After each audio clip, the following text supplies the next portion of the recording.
صدیق اکبر رضی اللہ تعالیٰ عنہ جب دین اسلام میں آئے آپ نے مال خرچ کیا اور اتنا مال اللہ کی راہ میں خرچ کیا، اتنا مال خرچ کیا کہ ایک دن سرکار دو عالم صلی اللہ علیہ وسلم فرمانے لگے، فرمایا میں ابو بکر کے مال سے خرچ کرتا رہا، فرمایا جتنا فائدہ مجھے ابو بکر کے مال نے دیا ہے نا، اتنا فائدہ کسی اور کے مال نے نہیں دیا۔ بولو نا یار، اتنا فائدہ، یہ چھوٹی بات تو نہیں ہے، کتنا بڑا اعزاز ہے کہ فرمایا جتنا فائدہ مجھے ابو بکر کے مال نے دیا کسی اور کے مال نے نہیں دیا۔ یہ بات جب صدیق اکبر نے سنی تو آپ رو پڑے۔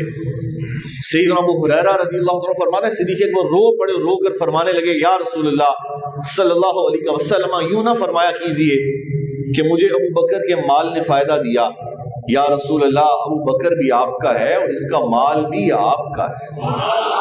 حضور یہ نہ فرمایا کریں کہ ابو بکر کے مال، حضور ابو بکر بھی آپ کا اور ابو بکر کا مال بھی۔ ایک موقع پہ سرکار دو عالم صلی اللہ علیہ وسلم فرمانے لگے، ایک تو یہ عادت بنے جب حضور کا نام آئے تو کیا پڑھنا ہے؟ مل کے ذرا، حضور کا نام آئے تو کہے بغیر کیا پڑھنا ہے؟ صلی اللہ۔ تو سرکار دو عالم صلی اللہ علیہ وسلم فرمانے لگے، فرمایا میرے پہ جس نے جو احسان کیا تو میں نے اس احسان کا بدلہ اس کو دے دیا، لیکن فرمایا ابو بکر کے میرے پہ اتنے احسان ہیں کہ ان کا بدلہ اللہ قیامت میں یہ ابو بکر کو عطا فرمائے گا۔ یار کتنا بڑا بندہ ہوگا، کتنا بڑا بندہ ہوگا۔ جب غزوہ تبوک کا موقع آیا تو سرکار دو عالم صلی اللہ علیہ وسلم نے اعلان فرمایا کہ اسلام کو تمہارے مال کی ضرورت ہے۔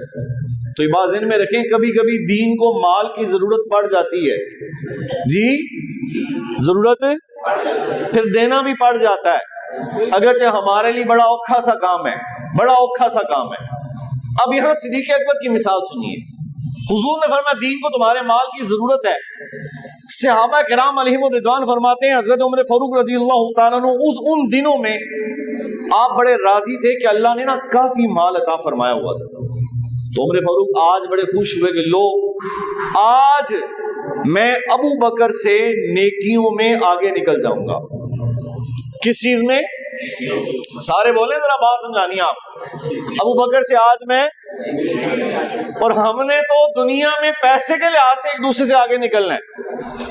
چاچے کے بیٹے کے پاس ایک گاڑی ہے تو ہم نے دو لینی ہے، شریکوں کا کاروبار ایک فیکٹری کا تو ہم نے دو لگانے ہیں کہ پتہ تو چلے نا، شریکوں کو پتہ تو چلے۔ صحابہ کہتے ہیں ہماری یہ کوشش رہتی کہ ہم نیکیوں میں ایک دوسرے سے آگے نکل جائیں۔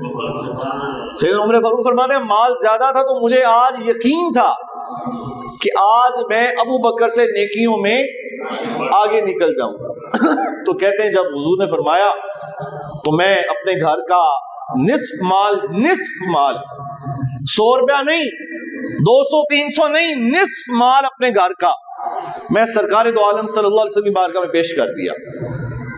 تو حضور جب میں حضور کی بارگاہ میں حضور میں عمر کیا لے کے آئے ہو؟ تو میں نے عرض کی حضور سارے مال کو 2 حصوں میں تقسیم کیا اور آدھا مال میں نے آپ کی بارگاہ میں پیش کر دیا۔ حضرت عمر فاروق فرماتے حضور بڑے راضی ہوئے، بڑی دعائیں دیں، خوش ہوئے۔ تو اتنے میں سیدنا صدیق اکبر رضی اللہ تعالیٰ عنہ بھی تشریف لے آئے۔ سرکار میں ابو بکر عمر فاروق سے کیا پوچھا تھا؟ عمر کیا لے کے آئے ہو؟ تو صدیق اکبر سے یہ نہیں پوچھا کیا لے کے آئے ہو، صدیق اکبر سے میں ابو بکر کیا چھوڑ کے آئے ہو؟ ذرا آپ یہاں اس سوال کی ترتیب بھی تو دیکھیے، ذرا غور کیجئے نا کہ سوالات کی ترتیب کیا ہے۔ عمر فاروق سے پوچھا کیا، بولو کیا، اور صدیق اکبر سے پوچھا کیا چھوڑ کے آئے ہو؟ تو صدیق اکبر پتہ کیا چھوڑ کے آئے تھے؟ آپ کا بیٹا کہتا ہے کہ جب ابا جی مال جمع کر رہے تھے نا، مال اکٹھا کر رہے تھے، تو میرے ابا جی نے دیوار پہ یوں ہاتھ پھیر کے بھی دیکھا کہیں کوئی سوئی بھی تو باقی نہیں رہ گئی۔ ذرا غور کرنا، حضور نے پوچھا ابو بکر کیا چھوڑ کے آئے ہو؟ عرض کی یا رسول اللہ صلی اللہ علیہ وسلم مال جتنا تھا سارے کا سارا ہی لے آیا ہوں اور گھر میں اللہ اور اس کے رسول کو چھوڑ کے آیا۔ بولو یار، اللہ اور اس کے، دوبارہ اللہ اور اس کے رسول کو چھوڑ کے آیا ہوں۔ اب دیکھیے عمر فاروق فرماتے ہیں اس دن مجھے یقین ہو گیا کہ ہم کبھی بھی ابو بکر سے نیکیوں میں آگے نہیں بڑھ سکتے، کبھی بھی ابو بکر سے نیکیوں میں آگے۔ صحابہ کا یہ یقین تھا کہ جو رتبہ مقام رب نے ابو بکر کو دیا ہے وہ کسی اور کو مل ہی نہیں سکتا۔ اور پھر اسی موقع کا واقعہ، حضرت سیدنا صدیق اکبر حضور کی بارگاہ میں بیٹھے تو جو آپ کا لباس تھا نا، لباس آج ہم کیسے کیسے لباس پہنتے ہیں، اعلیٰ سے اعلیٰ لباس ہم پہنتے ہیں، تو صدیق اکبر نے پتا کون سے کپڑے پہنے تھے، کون سے برانڈ کے؟ آپ نے بوری لپیٹی ہوئی تھی اور اس میں ببول کے کانٹے تھے کہ جس سے اس کو جوڑا جا سکے کانٹوں سے۔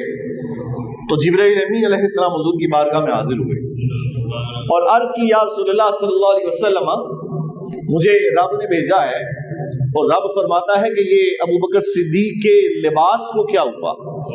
ذرا غور کریں، اللہ سب کچھ جانتا ہے کہ نہیں جانتا؟ بولے نا، اللہ سب کچھ جانتا ہے، لیکن رب نے ابو بکر کی شان کو بیان فرمانا تھا۔ کہا ان کے لباس کو کیا ہوا؟ تو حضور فرمانے لگے کہ جبرائیل، اس نے ابو بکر نے سارے کا سارا مال ہی رب کی بارگاہ میں خرچ کر دیا، تو اب لباس بھی نہیں تھا کہ جس سے اپنے کپڑے اپنے بدن کو ڈھانپتے، تو انہوں نے یہ بوری لپیٹی ہے۔ تو صدیق اکبر کہنے لگے، یا رسول اللہ صلی اللہ علیہ وسلم، اللہ ابو بکر کو سلام بھیجتا ہے۔ بولو نا، اللہ ابو بکر کو سلام بھیجتا ہے، اور رب فرماتا ہے محبوب ابو بکر سے پوچھئے کیا ابو بکر اپنے رب سے راضی ہے؟ بولو نا یار، اپنے رب سے راضی ہے؟ تو روایت میں آتا ہے صدیق اکبر اپنے گھٹنوں کے بال کھڑے ہوئے اور عرض کی، یا رسول اللہ صلی اللہ علیہ وسلم، ابو بکر اپنے رب سے راضی ہے، راضی ہے، راضی ہے۔ پھر روایت میں یہ بھی آتا ہے کہ جبرائیل امین کہنے لگے، یا رسول اللہ، آج آسمان کے ہر فرشتے نے وہی لباس پہنا ہوا جو ابو بکر نے پہنا ہوا۔ یعنی آپ کی شان کو بیان کرنے کے لیے، آپ کے مقام کو بیان کرنے کے لیے کہ اللہ کریم نے کتنی شانیں دیں، اور شانیں ایسے نہیں ملی، جب آپ نے اپنا ہر کچھ اسلام کے لیے قربان کیا تو اسلام نے بھی آپ کو شان عطا فرمائی۔ اور یہ بات ذہن میں رکھیے کہ یہ شان ہے خدمت گاروں کی، یہ شان ہے خدمت گاروں کی۔ سرکار کا عالم کیا ہوگا؟